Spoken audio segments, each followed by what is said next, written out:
When you look at your life, at a problem or at a situation that you're currently facing, there are other ways that we can use perceptual positions to get great outcomes.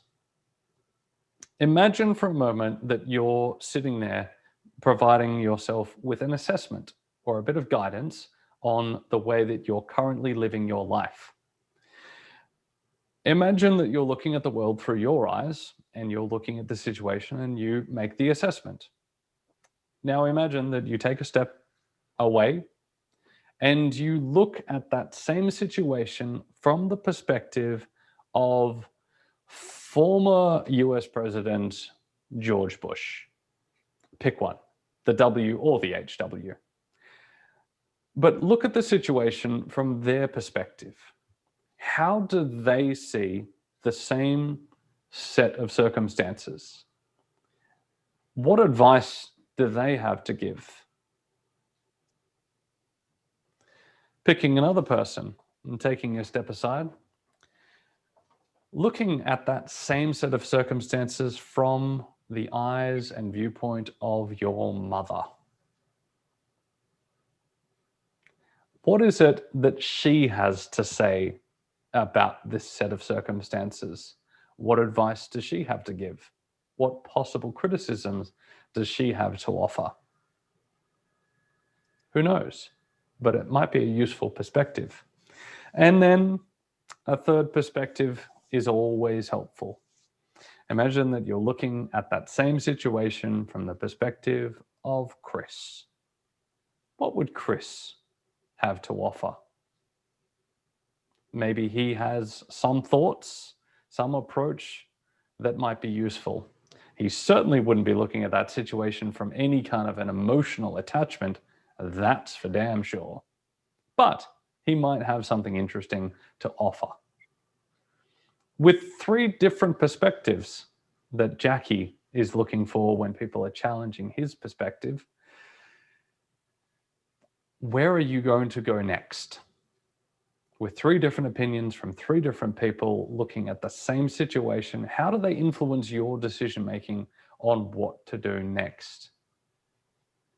Imagine the power, if you want to. Hi, Adrian here, NLP trainer and coach. This video that you're about to watch is filmed in a live Zoom class. We have expatriates based all around the world, and we do these classes and we share a little bit with you because we think it's important that you get to see what goes on behind closed doors and how some of these processes really work. I hope you enjoy. Make sure you click the subscribe button and we'll see you at the end.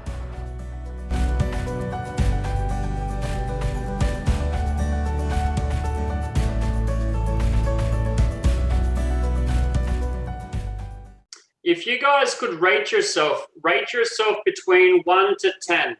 10, you're excellent at visualizing. 1, woo, no way. We don't really need to visualize much. We've got our phones, we've got Netflix, we've got videos. We don't have to remember the last time we saw our loved one. We don't have to remember phone numbers. We don't even have to remember the way to go anywhere. It's all done by technology, so our ability to visualize might be coming down. As a human race, our ability to use our brain, particularly with stuff that's being replaced by technology. I remember my sister driving across a city using a GPS. She lived in that city for a couple of years. I lived in that city for 6 months, and I could navigate better across the city. So the ability to visualize, we might need to practice. And a lot of your clients, a lot of people you do this with, they might have problems visualizing, especially if they've grown up with so much internet and TV. So would you like to learn a strategy for accessing your creative genius?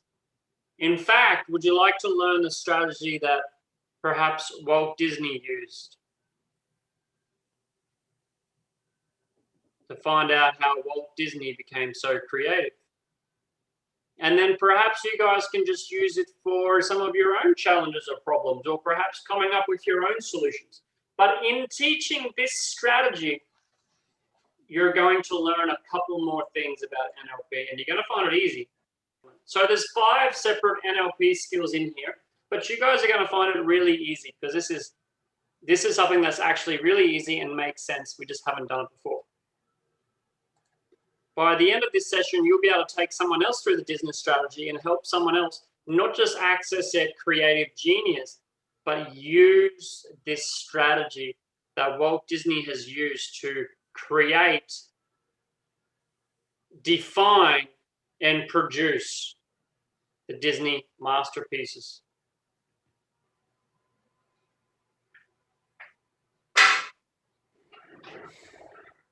I've got my dream. I've got my dream. I've got my big, big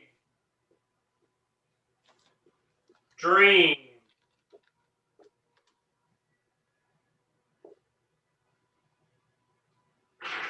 You guys remember what it's like to have a dream? Do I look like Martin?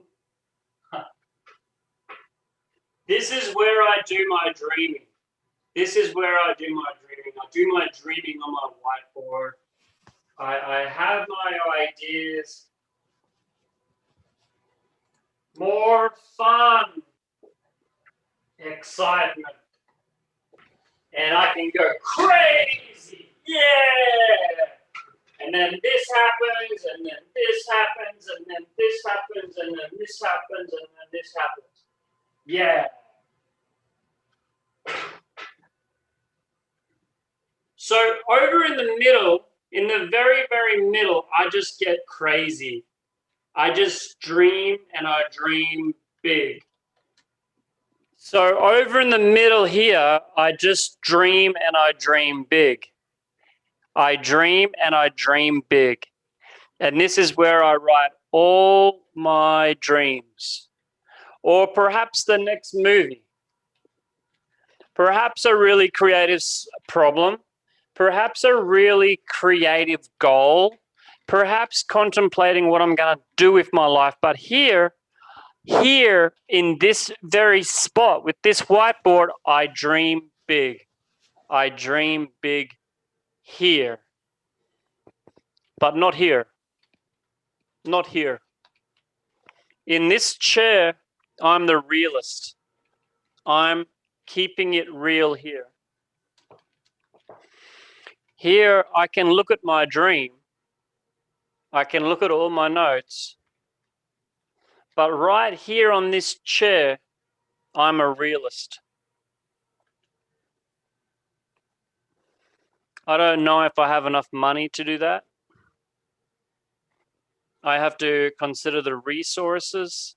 I have to consider all this stuff. But right in this chair, I am the realist. I'm the realist right here.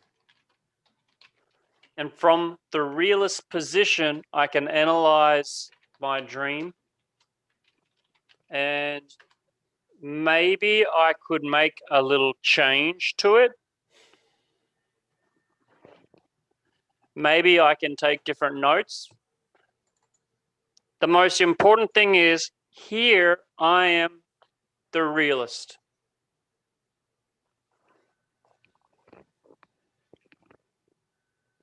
Up here I'm the dreamer. Total dreamer. Up here I'm not keeping it real. Here I'm dreaming big. Here I'm keeping it real. That's clear, right? That makes sense.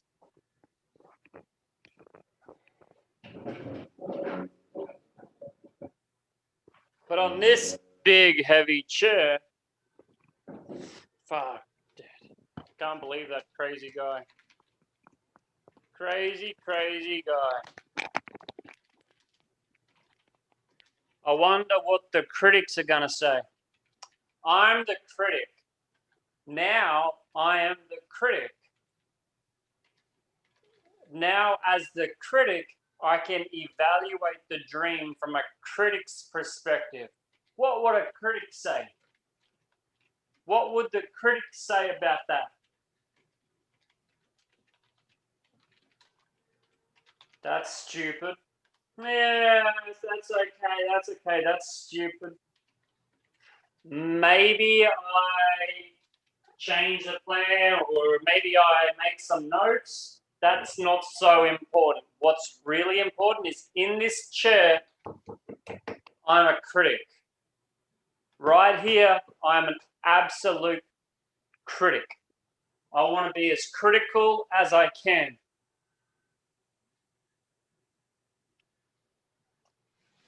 Be really critical in this position. Might come back to the dreamer, and I might dream some more. But I can dream more, and I can take on the advice from the realist, and I can take on some feedback from the critic, and I can change the dream a little bit. So it's really simple. We just need the 3 spots to be anchored, and in each spot, we take that perspective. It's a strategy that you can use using any number of either characters or concepts for how to assess a situation. In a business context, you could simply look at a situation from the perspective of someone who sees only problems, someone who sees only solutions, and someone who sees only opportunities. Looking at a situation from those 3 different positions will allow you to assess that situation that you're currently facing from the perspectives of the 3 key opinions that you will be debating whatever it is that you come up with when you're trying to get your response to that problem over the line. And if you can understand who it is that you're going to be speaking to and understand what responses they're going to give to you, what potential agreement or roadblocks they'll put in your way, then you can have a better idea of how you're going to respond to the situation to make everyone content. And if you can do that, then you're doing the job of a leader. Boom! You made it here! Good on you. Make sure you click the subscribe button below and check out the playlist at the end. If you'd like to come along to our Sunday sessions where we host a live free Q&A for our students and members, you're welcome. I'll see you there.